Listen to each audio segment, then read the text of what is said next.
بالله من الشيطان الرجيم. بسم الله الرحمن الرحيم. والفجر وليال عشر والشفع والوتر والليل إذا يسر هل في ذلك قسم لذي حجر ألم تر كيف فعل ربك بعاد إرم ذات العماد التي لم يخلق مثلها في البلاد وثمود الذين جابوا الصخر بالواد وفرعون ذي الأوتاد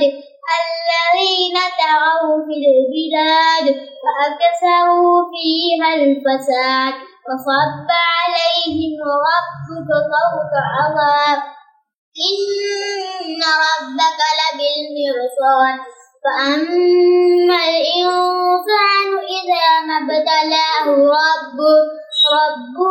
فأكرمه ونعمه فيقول ربي أكرمن وأما إذا ما ابتلاه فقدر عليه رزقه فيقول ربي أهانن كلا بل لا تكرمون اليتيم ولا تحاضون على طعام المسكين فتأكلون التراث أكلا لما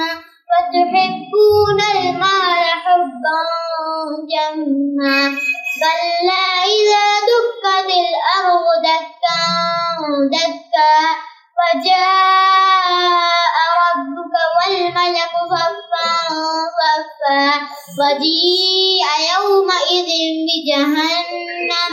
يومئذ يتذكر الإنسان وأنى له الذكرى يقول يا ليتني قدمت لحياتي فيومئذ لا يعذب عذابه أحد ولا يوثق وثاقه أحد يا أيتها النفس المطمئنة ارجعي إلى ربك راضية مرضية فادخلي في عبادي وادخلي جنتي صدق الله العظيم.